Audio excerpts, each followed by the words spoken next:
Hey, welcome to the Woods fans. It's Melissa. This video is about to detail some work that has taken so much of my time in the last 3 weeks. I hope you're impressed. I've been refinishing cabinets for this kitchen makeover. So here you see I'm taking down all the uppers. This kitchen cabinetry situation is going to be so drastically different, but I'm trying to reuse as much as I possibly can. So you might have caught my last video where I showed that I reused the short upper cabinets to make a breakfast bench. And I also am going to be reusing some doors from the upper cabinets to modify more lower cabinets. Now, the paint job on these, I have to tell you, was horrendous. It was so full of drips and streaks, and it had actually 2 layers of paint on it. Both paint jobs seemed to be done very sloppily. So I didn't really have a choice except to try to take the majority of the paint layer off, especially on the flat surfaces on the front, like the front-facing surfaces where you're really going to see it the most.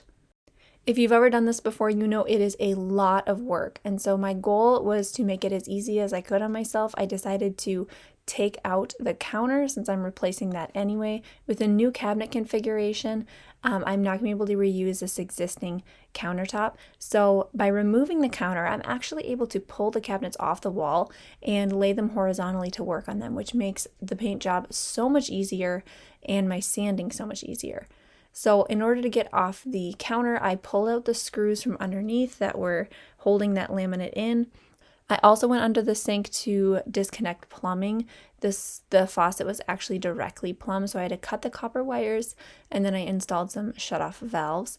And then I tried to remove the drain, but that nut, the plastic nut, was on there so tight I couldn't get it off by hand, with a locking pliers, with anything. So I ended up cutting it off with my multi-tool. I'll be getting new piping and a new P-trap for the sink drain in the future anyway.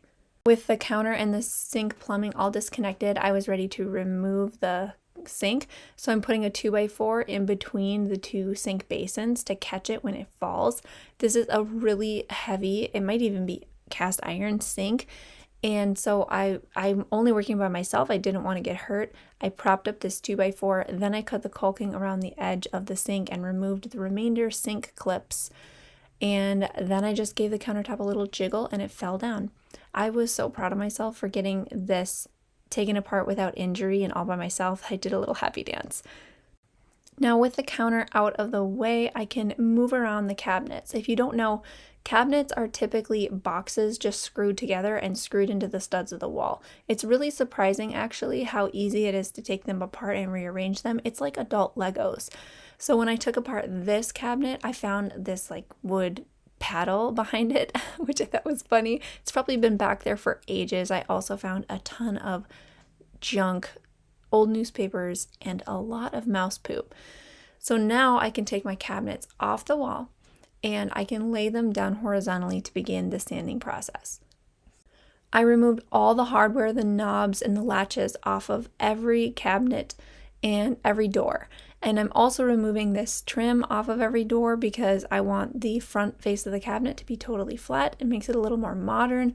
This trim I think is pretty, but I really wanted to change the look up. So it's coming off. And as far as the boxes themselves, I'm going to hit them with a belt sander because it is probably the fastest method that I have access to remove the paint job, even though it's a real workout. I don't have a soda blaster or a sand blaster. I've heard that those can be faster, but I chose not to strip because these are flat surfaces. Sanding ends up being faster as long as you're careful with the belt sander not to gouge your piece. On the drawer fronts though, I did decide to strip, so I'm laying down some clean strips, 15-minute stripper, and I'm going to cover it in plastic wrap to keep the product wet longer so that it works better. And this worked quite well. It ate through both layers of paint and some of the varnish underneath from the original stain finish on the cabinets. The reason I'm stripping the drawers instead of sanding them is because they weren't constructed super securely, so I was worried if I took my belt sander to them that it would wreck the drawer joints. And stripping obviously is not nearly as abrasive.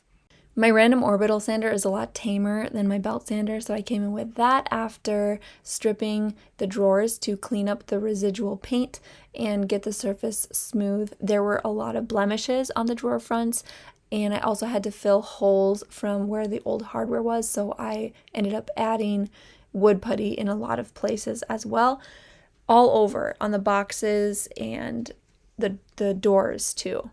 This was the pull-out cutting board that was part of the old cabinetry, and I was kind of amazed by how bad of shape it was. I decided to sand it down with my belt sander, and it made a massive difference. It looks so much better now. With my new kitchen layout, I did have to buy one stock cabinet, a 36-inch cabinet to go between where I want to place the stove and the fridge. So this stock cabinet isn't going to match the rest with the different shaker style doors. I decided to take off the doors, and I'm going to actually totally revamp them so that they do match. This is where I'm reusing doors from some of the upper cabinets, and I'm cutting them down to size, giving them the same treatment that I did all the other cabinetry. And then the drawer fronts as well, I'm taking off I think it's like red oak actually, that was on there. And I am going to cut new drawer fronts with the same 30-degree bevel edge that all the other doors have.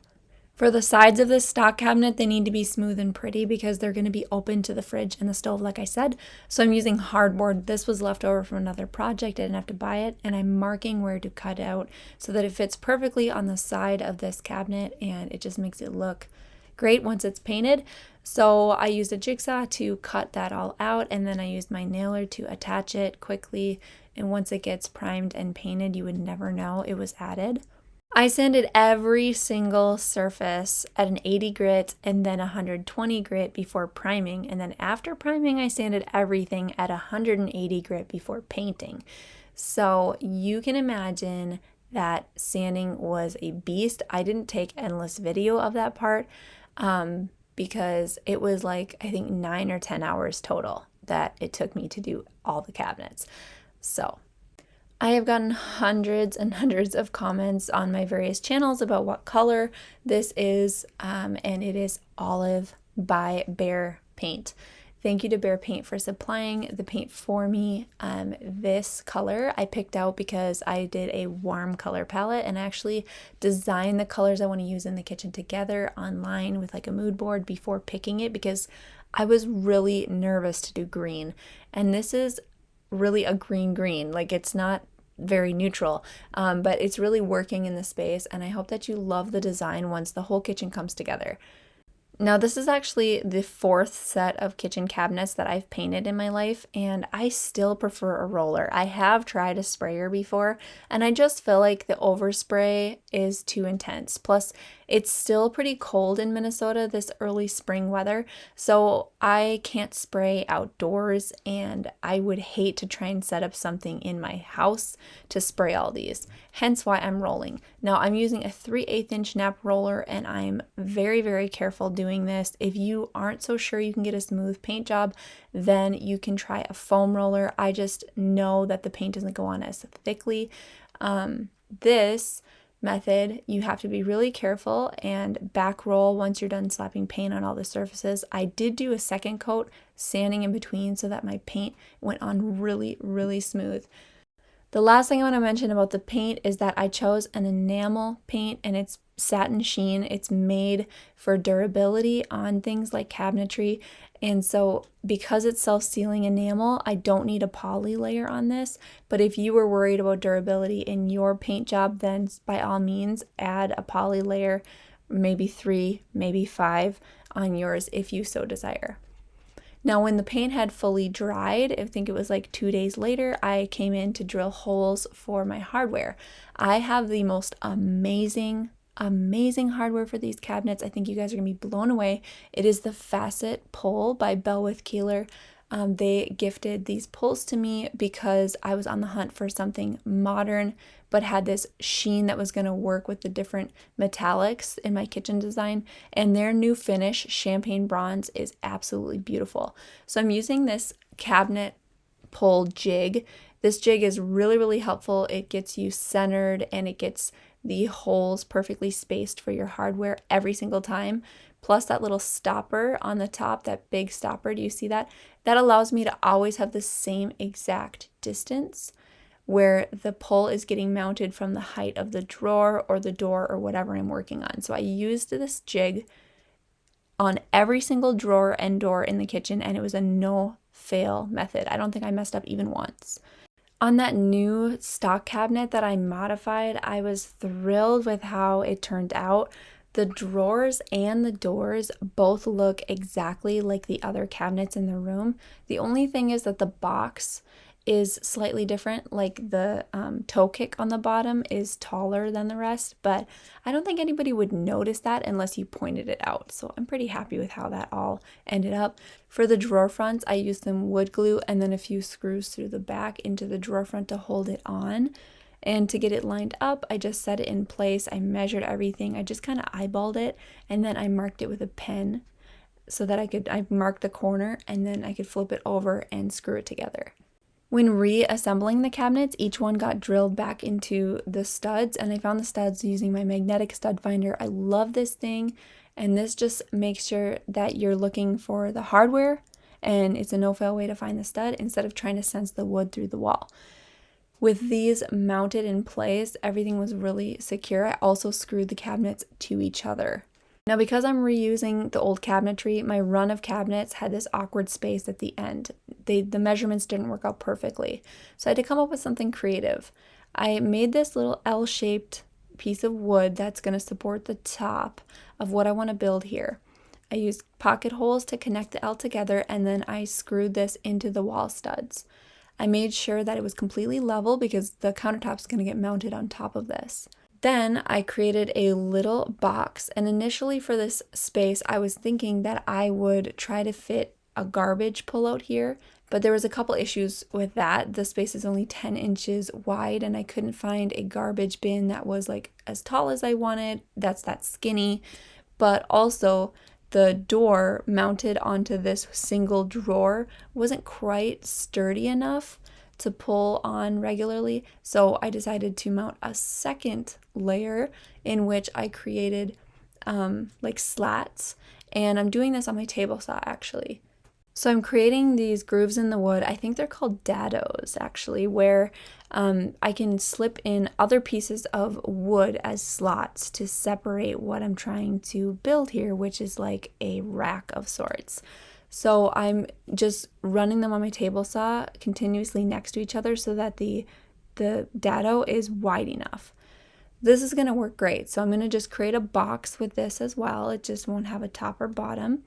Instead, I'm going to throw some wood glue in each of those dados, and I'm going to put in some pieces of plywood that I cut to size to be little dividers. Now this can get mounted on its own sliding track and at the top of the door to create more stability for the entire system, and it rolls together when you pull it out to create a racking system where you can store large cutting boards, cookie pans, muffin tins, things like that. This pull-out drawer did have a gap between the door front and the next cabinet, so I needed to add just a little strip of thin wood there, painted green to make it look like there was like the front face of a cabinet box. So how I did that was I cut with my multi-tool a little notch out of the edge of the boxes I created both on the middle and the bottom. And then I have this little strip of 1/8 inch thick plywood that I painted green, and I'm going to attach that to the edge of the door in these slots I cut and just kind of nail everything together. Does that make sense? So with that in place, it's a totally faux cabinet face, and it allows me to make the most use out of this 10-inch space.